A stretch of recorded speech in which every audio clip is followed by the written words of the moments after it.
Assalamualaikum warahmatullahi wabarakatuh. Alhamdulillahirrabbilalamin. Allahumma sholli ala Sayyidina Muhammad wa ala ali Sayyidina Muhammad. Pemirsa, salam jumpa kembali di program Kabar Petang edisi Kamis 21 Oktober 2021 bersama saya Fatih Salahuddin. Selama beberapa waktu ke depan kita akan membaca menelaah berita paling menarik hari ini. Membahasnya bersama narasumber yang berkompeten dan tentu dari sudut pandang Islam. Pemirsa, inilah Kabar Petang selengkapnya.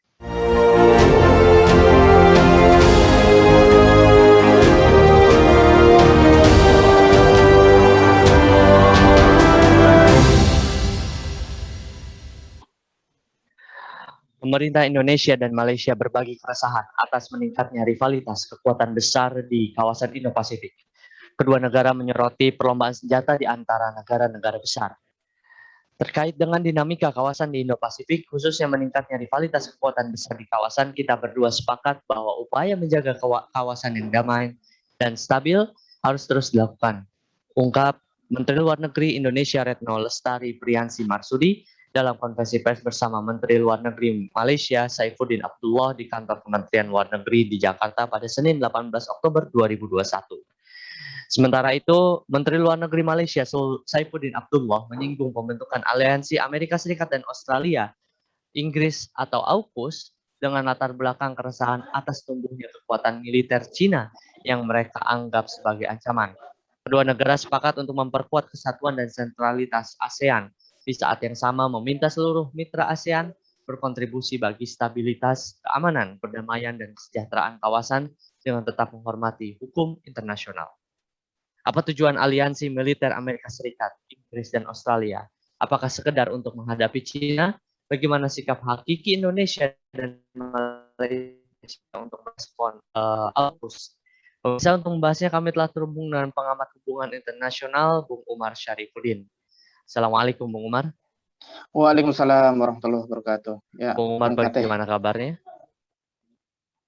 Alhamdulillah sehat, baik di tengah suasana banyak sekali krisis di dunia hari ini ya. Alhamdulillah. Ya, semoga kita semua semangat, termasuk para pemirsa KC News. Baik Bung Umar.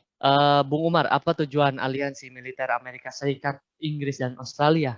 Lalu bagaimana manuver Cina terhadap strategi Amerika Serikat dan aliansinya? Ya, kami melihat bahwa aliansi ini adalah aliansi besar dan kita melihat bahwa aliansi ini masih dalam kerangka Amerika Serikat dan termasuk Inggris dalam rangka memberikan hukuman kepada Cina serta memberikan hukuman kepada Prancis ya yang telah menyalahi koridor kebijakan Amerika Serikat dan Inggris khususnya dalam kerangka Uni Eropa ya.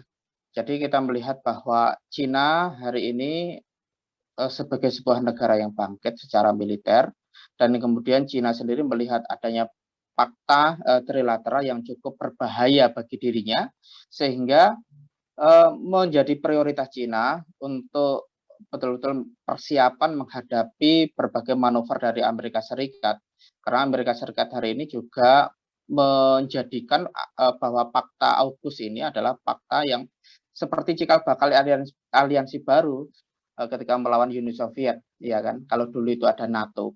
Kalau hari ini Cina melihat bahwa AUKUS ini ya seperti cikal bakal NATO untuk menghadapi Uni Soviet dan ini AUKUS ini untuk menghadapi Cina.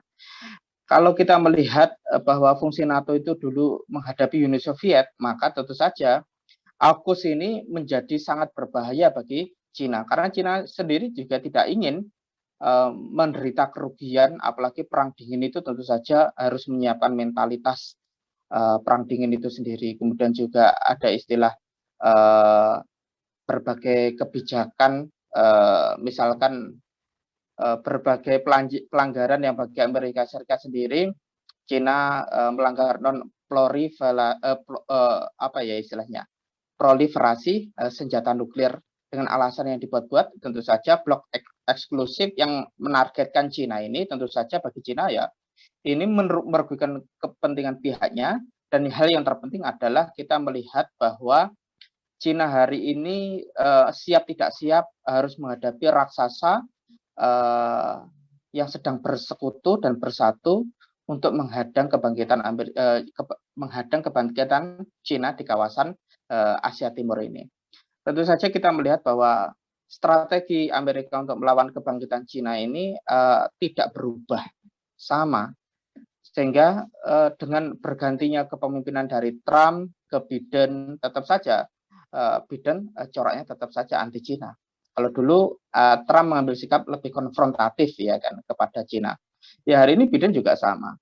Langsung atau tidak langsung Amerika terus memberikan dukungan kepada negara cincin di Cina seperti India, Jepang dan Korea Selatan untuk bersiap diri untuk mempersiapkan situasi yang kondusif untuk terciptanya perang dingin yang stagnan dan konstan sampai Cina itu bisa kembali terisolasi ke dalam dari politik internasional, begitu Bung. Baik, Bung Umar. Bung Umar, apakah fakta AUKUS itu mengindikasikan, Bung, pengalihan strategi Amerika Serikat ke Asia Pasifik untuk membendung Cina dengan menawarkan transfer teknologi dan kepemilikan kapal selam bertenaga nuklir kepada Australia? Lalu, apakah aliansi AUKUS ini, Bung, hanya sekedar untuk menghadapi Cina atau adakah yang misi lain yang disembunyikan oleh Amerika Serikat? Ya, misi yang pertama adalah ya tentu saja untuk mengisolasi Uni Eropa ya. Karena Prancis sendiri merasa emosi ketika ditinggal oleh Amerika dan Inggris lalu membentuk fakta di Asia Pasifik.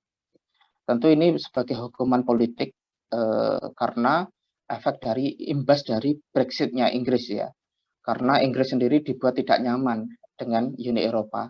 Namun Inggris sendiri juga tidak membuat nyaman Uni Eropa.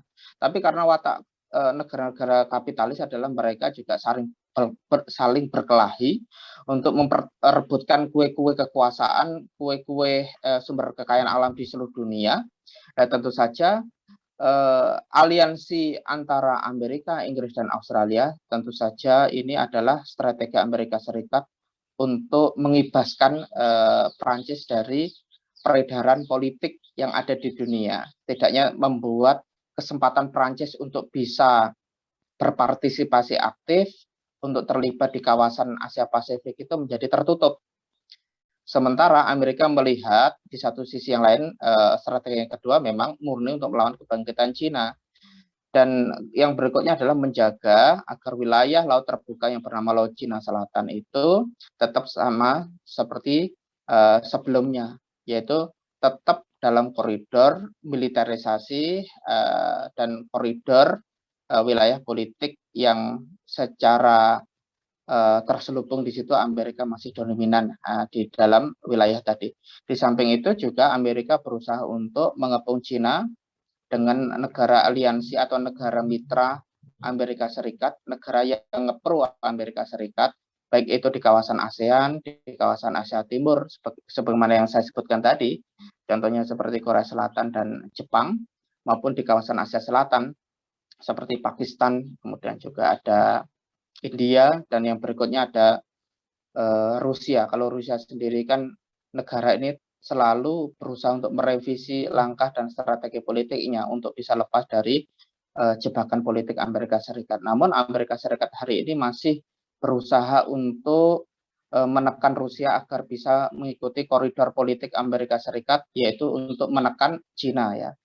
Karena Rusia sendiri juga merasa terganggu dengan kebangkitan politik dan kebangkitan militer Cina, apalagi Cina hari ini juga menjadi raksasa ekonomi, sehingga menjadi lengkap alasan Amerika untuk betul-betul membesarkan dan mengglorifying semangat anti Cina ke berbagai kawasan agar Cina hari ini semakin terpojok dan semakin tertekan. Dan yang berikutnya Amerika juga terus memanaskan situasi perang dingin. Harapannya adalah agar Cina itu menjadi salah langkah dan mengalami blunder politik. Begitu datang blunder politik, maka secara beramai-ramai nanti Cina akan diserang di berbagai arah. Apakah blunder politik berupa pernyataan, ataukah itu kebijakan politik, atau blunder politik berupa serangan militer ya kan. Tentu saja kita melihat bahwa dinamika politik itu terus berubah dan terus berkembang ya. Kita akan lihat dari sejumlah pihak melihat bahwa untuk berlangsungnya perang terbuka antara pihak Amerika dengan Cina sendiri itu cukup kecil, walaupun itu ada kemungkinan untuk bisa face to face ya, untuk bisa bertarung secara terbuka. Namun kita melihat bahwa hendaknya ASEAN sendiri juga eh, tidak tertarik baik itu di kubu Cina maupun kubu AUKUS. Sehingga kita melihat Indonesia dan Malaysia hari ini juga berada di persimpangan jalan. Apakah Indonesia ini berpihak pada AUKUS ataukah Indonesia itu ternyata uh, memilih anti AUKUS maupun anti Cina. Itu tergantung politik luar negeri Indonesia sendiri sebetulnya. Baik, Bung. Ya, begitu perspektif saya, Bung. Lantas bagaimana sikap hakiki Indonesia dan Malaysia dalam merespon, maksud saya, AUKUS? Apakah kedua negara ini mampu memainkan peranan strategis dalam diplomasi global atau hanya menjadi penonton semata, Bung? Ya, sebagaimana yang dinyatakan oleh Menteri Luar Negeri Indonesia bahwa Indonesia sendiri memposisikan dirinya sebagai negara netral ya. Namun kenetralan Indonesia itu juga cukup dipertanyakan. Apakah negara itu cukup netral lalu dia menjadi defensif dan ikut andil di dalam dinamika politik global dan itu sudah cukup. Apalagi Indonesia ini kalau jargonnya di gerakan non-blok itu ya politik bebas aktif. Tentu saja Indonesia itu bisa menghentikan, bahkan Indonesia itu mencegah terjadinya pertarungan terbuka yang diprovokasi oleh Amerika Serikat. Indonesia dan Malaysia itu sebenarnya bisa dan memiliki potensi untuk itu karena Indonesia itu memiliki kekuatan militer yang cukup berpengaruh, memiliki kekuatan militer yang cukup disegani di dunia. Nah itu Indonesia dan Malaysia sebenarnya tidak perlu takut dan ragu untuk menghadapi AUKUS maupun Cina, apalagi semangat mental perang dari rakyat Indonesia dan mental perang dari rakyat Malaysia sendiri juga cukup memadai. Karena itu hendaknya pemangku kebijakan baik di Indonesia maupun Malaysia, kalau kita itu melihat bahwa mereka itu adalah negeri yang mayoritas adalah kaum muslimin ya, tentu mereka tidak perlu untuk terseret di poros AUKUS maupun terseret di blok Cina. Menjadi sangat disayangkan jika mereka nanti terbujuk rayuan Amerika untuk bisa menjadi payung Amerika atau menjadi negara buffering zone ya, di mana negara tadi menjadi tempat pertikaian dari negara-negara besar. Apakah nantinya Inggris dan Amerika pecah kongsi ataukah Amerika dan Cina mengadakan pertandingan terbuka karena tensinya itu kan hari ini naik turun, kadang betul-betul memanas, kadang hanya sekedar hangat-hangat dingin nih kan begitu ya. Namun kita melihat bahwa kekuatan militer Amerika hari ini menjadi semakin kristal bertumbuh pada Asia Pasifik. Hal itu untuk menunjukkan bahwa Amerika itu tidak diam menghadapi kebangkitan politik Cina dan berbagai manuver Cina maupun klaim-klaim sepihak Cina atas beberapa wilayah yang itu disengketakan. Dan kita melihat bahwa Cina sendiri semakin terbuka untuk mempersiapkan dirinya berkonfrontasi langsung dengan siapapun yang mengusik klaim wilayahnya dan mengusik berbagai visi ideologisnya maupun kepentingan ekonominya. Itu yang kita melihat bahwa situasi hari ini cenderung dinamis, tidak stagnan, begitu Bung. Dan Indonesia dan Malaysia sebenarnya bisa untuk berbuat sesuatu lebih dari diam, lebih dari sekedar berkomentar. Tetapi ya akan sangat mudah sebetulnya mengusir keberadaan atau mengusir seluruh upaya militerisasi yang ditanamkan di ASEAN, militerisasi yang dilakukan oleh Amerika Serikat. Karena tentu saja militerisasi negara asing di kawasan yang katanya negara ini adalah bebas aktif itu tentu saja mengusik kita semua. Kita juga bertanya, Indonesia bebas aktif betul atau enggak? Ya kan, kalau nanti Indonesia ternyata wilayahnya terus lalu lalang kapal-kapal Amerika maupun Australia dan Inggris. Karena tentu saja keberadaan negara imperialis seperti Amerika dan Inggris itu adalah negara yang tentu saja sulit untuk membawa perdamaian atau klaim-klaim perdamaian itu juga patut kita ragukan. Karena juga tidak pernah terbukti. begitu Bung. Baik, Bung Umar, menarik sekali. Nah, tapi ada satu ya, Bung Umar, satu hal. Tadi Bung Umar menyinggung mampunya Indonesia untuk menentukan gerak geopolitik, Bung. Tapi Hmm. bagaimana caranya, Bung?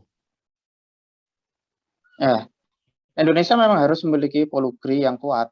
Kalau Indonesia ini mencegah terjadinya pertarungan dua gajah yang besar, kemudian Indonesia pasti kan juga terimbas nantinya, baik imbas ekonomi maupun imbas politik, bahkan yang terburuk adalah imbas militer. Karena itu Indonesia harus memiliki politik luar negeri yang sangat kuat, dan itu pasti sangat dipengaruhi oleh visi ideologis Indonesia maupun strategi politik Indonesia. Apakah Indonesia ini menjadi negara yang kapitalis ataukah Indonesia ini menjadi negara yang Islami? Maka itu tergantung Indonesia, karena visi ideologi yang kuat itu yang menurut kami adalah visi Islam.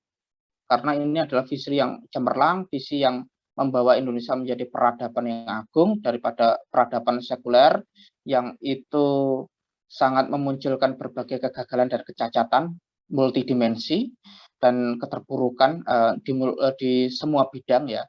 Tentu saja Indonesia berada di dua pilihan. Tentu saja memilih komunis itu adalah pilihan yang berbahaya, itu tertutup peluangnya ya kan. Tapi masalahnya Indonesia hari ini berada di dua jalan, dua pilihan. Mana visi yang itu layak dan cocok bagi Indonesia maupun Malaysia maupun negeri-negeri Muslim lainnya. Namun visi politik luar negeri kalau tidak diwujudkan dalam tataran diplomasi aktif maupun tataran tekanan politik, maupun Indonesia tidak mampu bermanuver, misalkan dengan melakukan embargo kepada negara-negara yang usil terhadap di sekitar perairan wilayah Indonesia, tentu saja Indonesia akan terus diganggu. Kalau Indonesia tidak memutuskan hubungan diplomatik kepada negara-negara penjajah atau negara-negara imperialis, tentu Indonesia juga akan terus diganggu. Sehingga itu adalah bagian dari pilihan dari pemangku kebijakan hari ini, dan itu bergantung dari political will mereka. Kalau Indonesia menjadi negara yang pasif dan cenderung defensif, maka akan sangat mungkin Indonesia itu akan tertarik di poros Cina ataukah poros Amerika Serikat.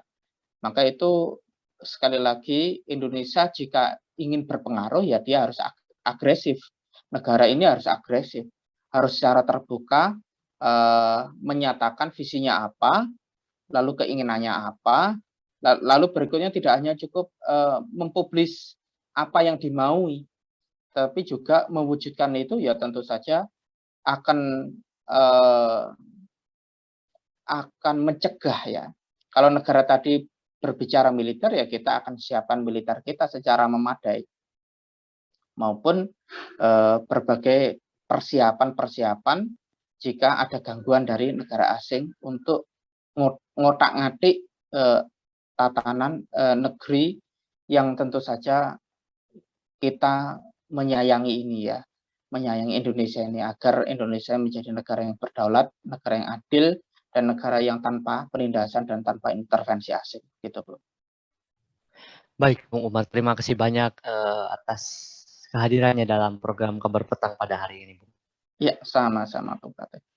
Pemirsa Kabar Petang, semoga Anda mendapatkan banyak manfaat dari acara kami. Sampai bertemu lagi di jam dan channel yang sama setiap hari. Jangan lupa untuk subscribe, like, dan share channel ini. Akhirnya saya Fatih Salahuddin bersama kru yang bertugas mohon undur diri. Wassalamualaikum warahmatullahi wabarakatuh.